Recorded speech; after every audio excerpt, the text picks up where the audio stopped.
Hey viewers, welcome to another video. Sorry it's been a while, obviously Christmas and New Year, and this is just a hobby of mine. I can only do it on spare time, so it does take a while, and as I'm about to show you, it does take quite a while to draw it up. I've had a few messages in terms of how do I kind of draw up and send to print, so I thought I'd do a video on that. I'm not going to go into detail on how to use SketchUp. I suggest YouTube on that one, and that's basically what I've done. But yeah, I'm obviously making the KMG Speed Ride 1/14 scale to go with my my trucks I've got. I've never done anything like this before. It's all brand new to me. I'm learning as I go, and it all kind of started off with the rides from my hometown.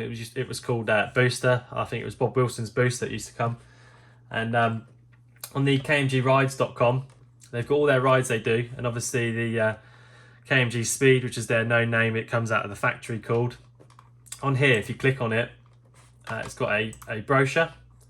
Again, you can use any kind of photo. If you've got a detailed photo of a ride or a house or a building or anything at the front, and as long as you know the dimensions, this all works the same way. Just for this video, I'm just going to show you purely how I've done my ride. So what we've done is we've opened up this brochure, and I'm going to download that, and it downloads as a PDF folder.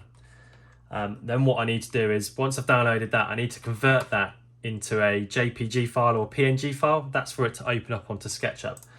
So again, I've just converted that for free, and what I've done here is got my files now, which has been converted into PNG files. Because the brochure's got 4 pieces to it, I only need page number 3. That's the one that's got this detailed drawing on. Why I'm using this is because it's got some dimensions here, which is what I've used. I can't find anything like this online. So once we've done this and we've got it converted, we can then go ahead and open up SketchUp.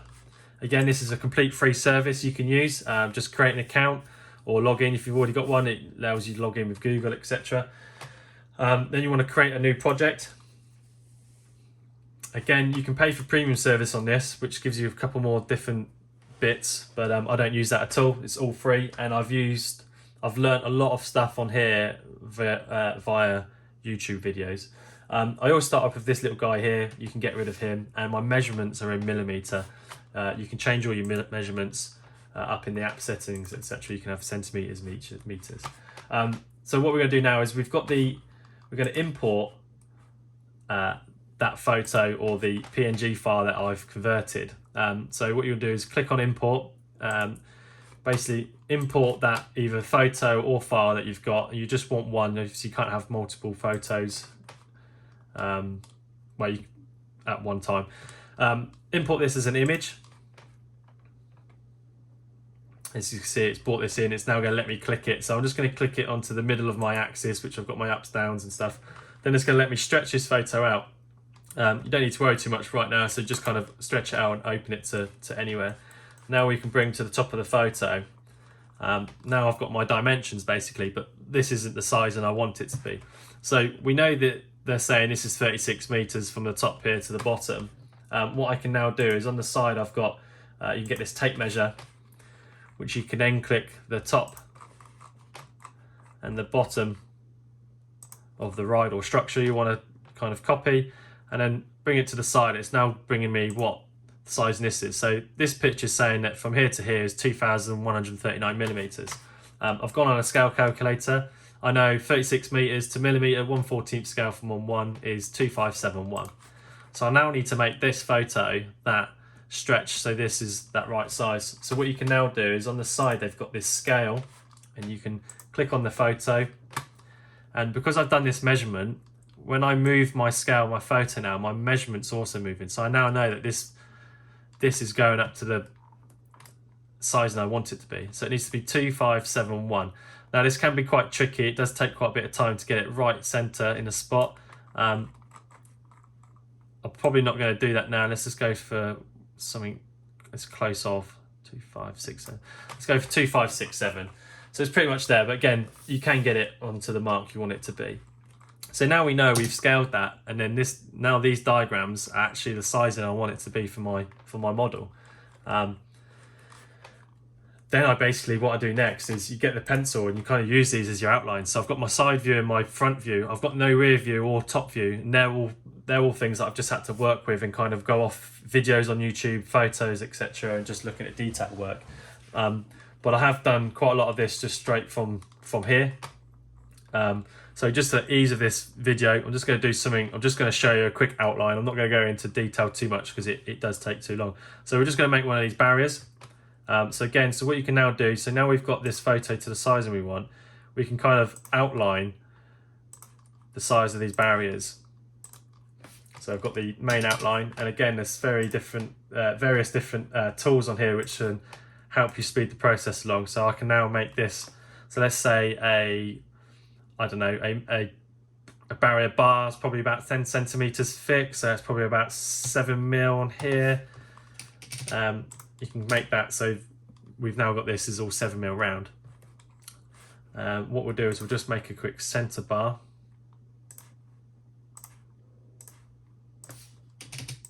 And then we're just going to take these ones out so you can see we've just kind of made a quick outline, and I'm just going to get rid of these lines in the middle because that's all, otherwise it affects your print.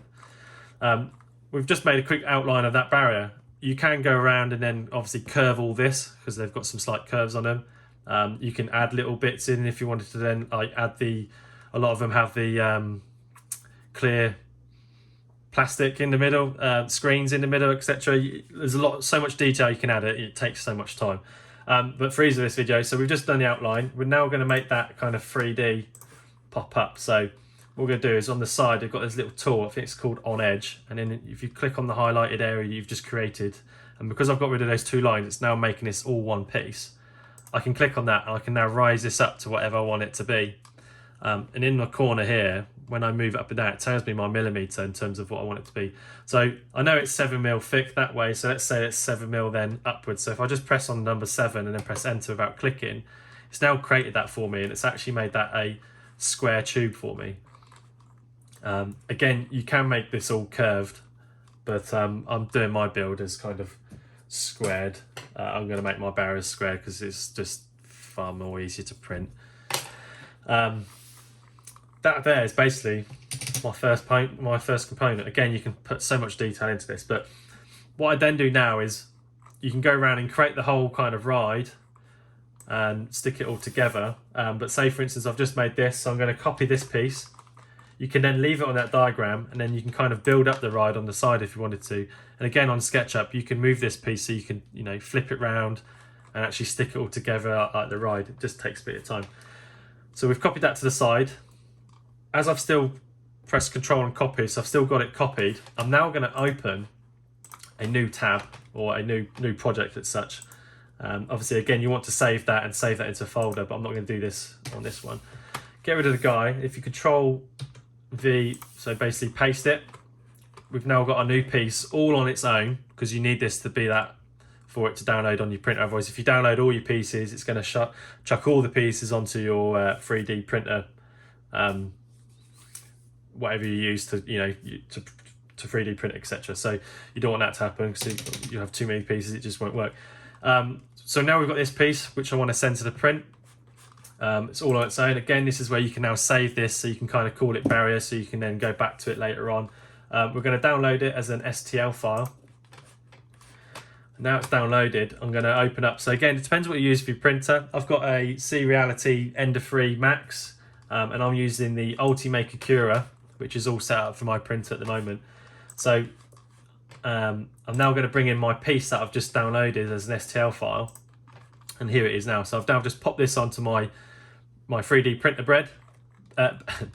bed, and I haven't changed any of the settings on this. This is literally infill at 20%.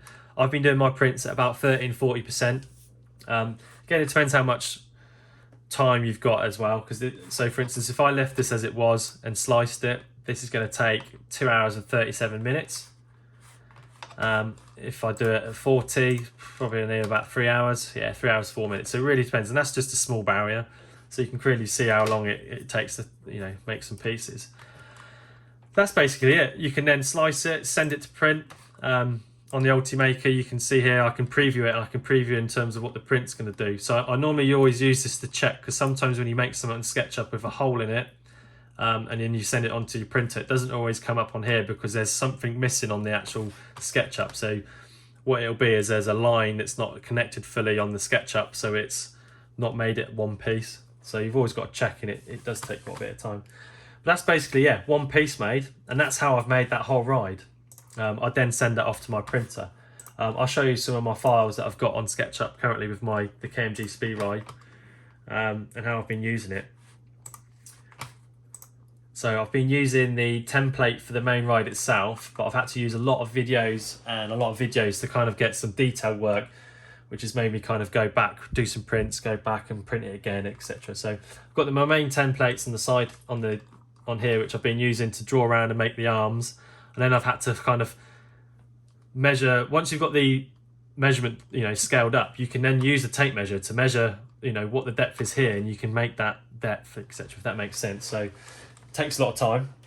And then what I've done is I've made all the parts, and I've been then sticking it together. So as the full ride, hope you can see it there. My camera setup's not the best. Making it like the full ride, sticking it together. So what it would look like when I put it back to, piece to piece and glue it together. I've had to make all the arms into, lots of sections, and I've made them so they kind of all fit together. So I've made little, what should I call them? Little socket areas, and then they call them like a puzzle. And they took me 13 hours each to print, so yeah, quite a long time. And I'm currently working on the main seats. So obviously in the real world, the two bottom halves and the two top halves of this seat frame, which holds the side bits on, they actually come off when the ride folds up. So obviously I'm making this ride so it's kind of realistic and folds up as it is. So I've now gone back to the print, and I'm kind of making this as a puzzle. So that's the piece that will stay on the ride all the time, and then these pieces will kind of screw and bolt on and come off when the ride folds up. Again, takes a lot of time. I've just been making also the top piece. So this is the piece that goes around the top part, which on the diagram I have no drawings of at all because it's at the back. So again, I've been going off with photos and kind of winging it a little bit and just making it look like it does. That's basically how I've been drawing and making this up. And then for the base, again, there's no actual details for the top view of this ride. I've just purely been going off of photos, as much photos as I can find with details. And I've even been to the ride itself and just had a quick look around. So the base here, again, you can see I've imported the main arm, and then I've kind of made it so what it looks like when I fold it down. I've had to make this all break the pieces up, so I've kind of made its own metal structure frame at the bottom, and then I've just done a quick top piece that prints off. Again, I've done this temporary because I'm going to need to cut a lot of different things into this, because there's actually a couple of little surface holes on the real ride that's obviously underneath. It's got certain stuff. Yeah, and then it's all about just getting that height right, so when it goes onto the truck, it's the right height as well. That's stuff that I haven't got on the KMG ride brochure, obviously. It's just stuff I've literally just gone around and got photos. So for instance, I can use this photo, put it on SketchUp and actually draw around it if I wanted to. As long as I knew what the width and dimensions was of this, I can then create that. That's about it. I hope that's been helpful. Please comment if there's anything else you want to know. I'm not the best at describing it. Oh, there you go. I'll try to get my camera set up a bit better so I can do a proper screen record. I'll keep you updated on videos for the ride itself. I have just had to redo the main arm, one of the arms again. I accidentally trod on one on the floor and it's broke into pieces, so I've had to redo that again. And obviously that's 13 hours a piece times 3. But anyway, thanks for watching. I'll see you soon.